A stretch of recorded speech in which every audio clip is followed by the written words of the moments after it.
Cerca Teleeuropa sul tuo Play Store o Apple Store e scarica la nostra app.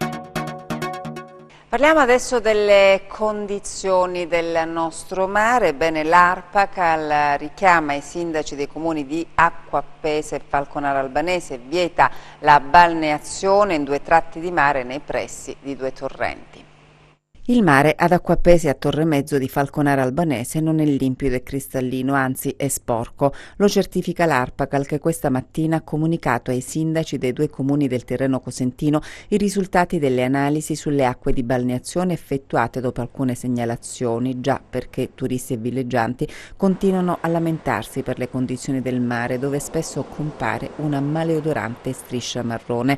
Ebbene, ad Acqua Appesa il punto interessato da uno sforamento rispetto ai parametri previsti dalla normativa relativamente al valore di Escherichia coli è quello denominato 50 metri a sinistra torrente acqua fetida. Il campione era stato prelevato il 12 luglio, mentre a Falconara Albanese il punto è quello denominato 100 metri a sinistra torrente Malpertuso sul litorale di Torremezzo. Anche in questo caso lo sforamento interessa il valore di Escherichia coli. Il campione era stato prelevato martedì 11 luglio.